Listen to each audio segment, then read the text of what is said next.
বনশ্রীতে বাসার সামনে স্বর্ণ ব্যবসায়ীকে গুলি করে স্বর্ণ অলংকার ছিনতাই, ভিডিও ভাইরাল, দেশজুড়ে আলোচনা সমালোচনার ঝড়। স্বরাষ্ট্র উপদেষ্টাকে পিনাকির প্রশ্ন। হাসিনাকে হাজারবার ফাঁসি দিলেও অপরাধের বিচার যথেষ্ট হবে না, মন্তব্য বিএনপি নেতা দুলুর। সাবেক সমন্বয়করা থাকছেন নতুন ছাত্র সংগঠনের নেতৃত্বে। বনশ্রীতে ব্যবসায়ীকে গুলি, এত স্বর্ণ সঙ্গে রাখার কারণ জানা গেল। ক্যামেরার সামনে কান্না, হাসপাতালে নো ট্রিটমেন্ট নো রিলিজ নির্দেশ দেন শেখ হাসিনা, জানালেন আন্তর্জাতিক অপরাধ ট্রাইব্যুনালের চিফ প্রসিকিউটর মোহাম্মদ তাজুল ইসলাম।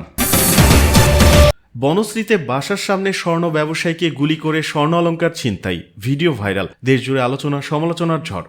রাজধানী বনশ্রী এলাকায় এক স্বর্ণ ব্যবসায়ীকে তার বাসার সামনে গুলি করেছে দুর্বৃত্তরা। এ সময় তার কাছ থেকে 200 ভরি স্বর্ণ অলংকার ছিনিয়ে নেওয়া হয় বলে দাবি করেছেন মোহাম্মদ আনোয়ার নামের ওই ভুক্তভোগী ব্যবসায়ী। রোববার দিবাগত রাত 10:30টার দিকে বনশ্রী ডি ব্লকের 7 নম্বর রোডে এই ঘটনা ঘটে। রামপুরা থানার ভারপ্রাপ্ত কর্মকর্তা ওসি আতাউর রহমান আকন্দ বলেন, ওই ব্যবসায়ীর দোকান বনশ্রী ডি ব্লকে। প্রতিদিন তিনি দোকান থেকে রাতে বাসায় ফেরেন। রোববার বাসা যাওয়ার সময় তাকে 3টি মোটরসাইকেলে করে আসা ছিনতাইকারীরা ঘিরে ধরে। এ সময় তার কাছে থাকা স্বর্ণ অলংকার লুট করা হয়। ওসি আরও বলেন, মোহাম্মদ আনোয়ারকে লক্ষ্য করে ছিনতাইকারীরা গুলি ছোড়ে এবং ছুরিকাঘাত করে। তার শরীরে গুলি ও কোপের চিহ্ন রয়েছে।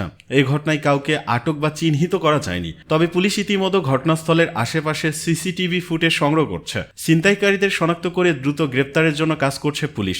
রমনা থানা পুলিশ সূত্র জানিয়েছে, ওই ব্যবসায়ী পুলিশের কাছে দাবি করেছেন ছিনতাইকারীরা তার কাছ থেকে 200 ভরি স্বর্ণ অলংকার ছিনিয়ে নিয়েছে। অপরদিকে ঢাকা মেডিকেল কলেজ হাসপাতাল সূত্র জানিয়েছে, আহত অবস্থায় মোহাম্মদ আনোয়ারকে রাত 12টার দিকে সেখানে নেওয়া হয়। সেখানে তার চিকিৎসা চলছে। তার শরীরে 4টি গুলি লেগেছে।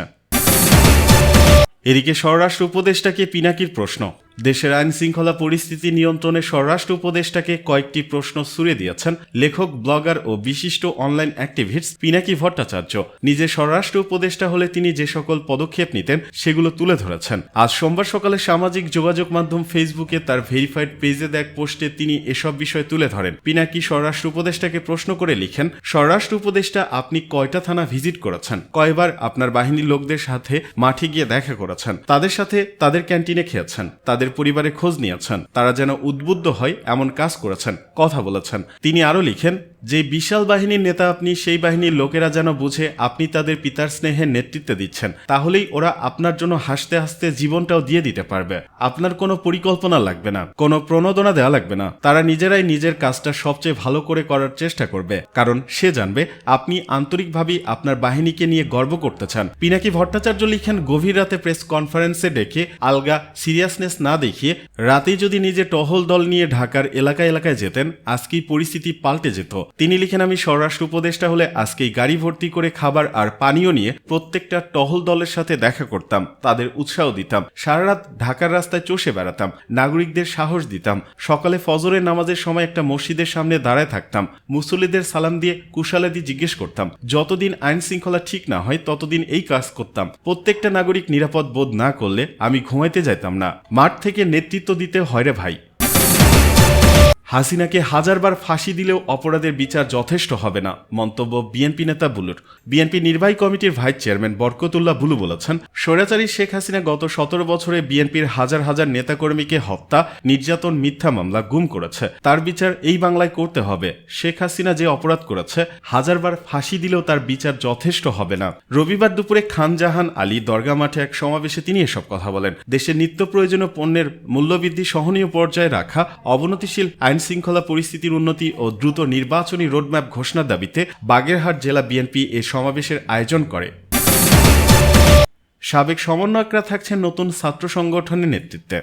গণঅভ্যুত্থানের সময় বৈষম্য বিরোধী ছাত্র আন্দোলনে যারা সমন্বয়ক হিসেবে দায়িত্ব পালন করেছেন, তাদের একটি অংশ নতুন রাজনৈতিক দলে, আরেকটি অংশ নতুন ছাত্র সংগঠনের নেতৃত্বে আসছে। কার্যক্রম স্থগিত হওয়া গণতান্ত্রিক ছাত্র শক্তির সাবেক নেতারা থাকছেন মূল দায়িত্বে। তাদের পাশাপাশি এই সংগঠনের সঙ্গে আরো যুক্ত হচ্ছেন ছাত্র জনতার আন্দোলনের সময় ছাত্রলীগ থেকে পদত্যাগী এবং আওয়ামী লীগের শাসন আমলে ছাত্রলীগের বিভিন্ন কর্মসূচিতে বাধ্য হয়ে অংশ নেওয়া শিক্ষার্থীরা। এছাড়া কোনো না কোনোভাবে ইসলামী ছাত্র শিবিরের সঙ্গে যুক্ততা ছিল এমন শিক্ষার্থীদের কেউ নতুন সংগঠনে থাকছেন, তবে শিবিরের পদধারী কোনো নেতা এই সংগঠনে যুক্ত হচ্ছেন না। আন্দোলনের প্রথম পর্বে কোটা সংস্কারের দাবির আন্দোলনে 1 থেকে 15 জুলাই পর্যন্ত ঢাকা বিশ্ববিদ্যালয় ছাত্রলীগের বিভিন্ন হল শাখার নেতাকর্মীদের অনেকে অংশ নিয়েছিলেন। তাদের কেউ কেউ তখন ছাত্রলীগ থেকে পদত্যাগও করেছিলেন। কোটা সংস্কার আন্দোলনে ছাত্র শিবিরের নেতাকর্মীরাও অংশ নেন, যদিও তখন তাদের সাংগঠনিক পরিচয়ের বিষয়টি সামনে আসেনি সেভাবে। সাবেক সমন্বয়কদের উদ্যোগে আত্মপ্রকাশ করতে যাওয়া নতুন ছাত্র সংগঠনের উদ্যোক্তাদের কয়েকজন জানান, আওয়ামী লীগের আমলে ঢাকা বিশ্ববিদ্যালয়ের হলগুলো ছিল ছাত্রলীগের একক নিয়ন্ত্রণে। হলে ওঠা থেকে আসন পাওয়া পর্যন্ত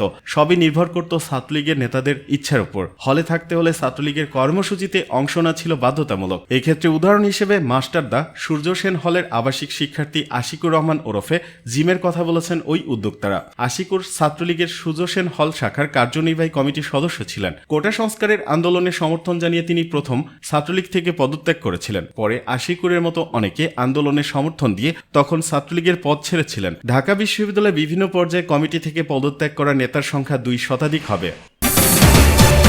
বনশ্রীতে ব্যবসায়ীকে গুলি, এত স্বর্ণ সঙ্গে রাখার কারণ জানা গেল।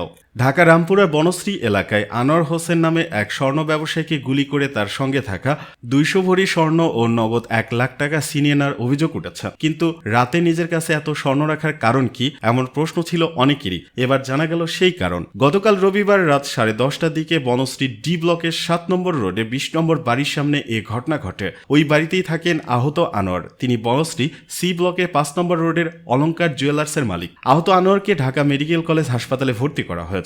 তার বন্ধু মজিবুর রহমান তাকে হাসপাতালে নিয়ে আসেন। গণমাধ্যমকে বন্ধু মজিবুর বলেন, আমার সঙ্গে আনোয়ারের ব্যবসা আছে, আমি ওর সঙ্গে ব্যবসায় জড়িত আছি। ওর দোকানের নাম অলঙ্কার জুয়েলারি। প্রতিদিনই সে রাত 10:30টায় দোকান বন্ধ করে। অন্য দিনের মতো ঘটনার রাতেও 11টার আগে দোকান বন্ধ করে বাসায় আসতে থাকে। তিনি আরো বলেন, তার দোকানে এবং বাসায় 2 জায়গাতেই স্বর্ণের ভল্ট আছে। প্রতিদিনই বড় বড় স্বর্ণগুলো সে বাসায় নিয়ে আসে। দোকান থেকে বাসা হাঁটা পথ। তার কাছে 200 ভরি স্বর্ণ ছিল, নগদ 1 লাখ টাকা ছিল। সে মোটরসাইকেলে করে বাসায় আসছিল, কিন্তু 7 নম্বর রোডের মাথা থেকে 3টি মোটরসাইকেল তাকে ফলো করে। ঠিক যখন বাসায় ঢুকবে গেটের সামনেই মোটরসাইকেলগুলো এসে তাকে ব্যারিকেড দেয়। এসেই এলোপাথারি গুলি ও কোপ দিয়ে সব নিয়ে যায়। তিনি জানান তার শরীরের 4 জায়গাতে গুলি লেগেছে।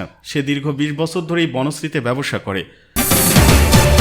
ক্যামেরার সামনে কান্না, হাসপাতালে নো ট্রিটমেন্ট নো রিলিজ নির্দেশ দেন শেখ হাসিনা, জানালেন আন্তর্জাতিক অপরাধ ট্রাইব্যুনালের চিফ প্রসিকিউটর মোহাম্মদ তাজুল ইসলাম। সাবেক প্রধানমন্ত্রী শেখ হাসিনার পতনের কিছুদিন আগে রাজধানী পঙ্গু হাসপাতালে জুলাই গণঅভ্যুত্থানে আহতদের দেখতে গিয়ে চিকিৎসক ও সংশ্লিষ্ট হাসপাতাল কর্তৃপক্ষকে নো ট্রিটমেন্ট নো রিলিজ নির্দেশ দিয়েছিলেন, যার প্রমাণ প্রসিকিউশনের হাতে এসেছে বলে জানিয়েছেন আন্তর্জাতিক অপরাধ ট্রাইব্যুনালের চিফ প্রসিকিউটর মোহাম্মদ তাজুল ইসলাম। রবিবার আদালতে পূর্ব নির্ধারিত বিষয়ে শুনানি শেষে ট্রাইব্যুনালের প্রসিকিউশন অফিসের সম্মেলন কক্ষে এক প্রেস ব্রিফিংয়ে গণমাধ্যম কর্মীদের এ কথা জানান তিনি বলেন, আমরা রাজধানীর জাতীয় অর্থোপেডিক হাসপাতাল ও পুনর্বাসন প্রতিষ্ঠান নিটোর বা পঙ্গু হাসপাতালে যখন পরিদর্শনে গিয়েছিলাম, তখন সেখানে চিকিৎসারত আহত রোগী ও তাদের স্বজনরা আমাদের জানিয়েছিল শেখ হাসিনা পালিয়ে যাওয়ার আগে একবার হাসপাতালে পরিদর্শন করতে গিয়েছিলেন। সেখানে গিয়ে তিনি বলেছিলেন নো ট্রিটমেন্ট নো রিলিজ, অর্থাৎ কর্তব্যরত চিকিৎসক ও হাসপাতাল কর্তৃপক্ষকে আহতদের কোনো চিকিৎসা না দিতে এবং কাউকে এখান থেকে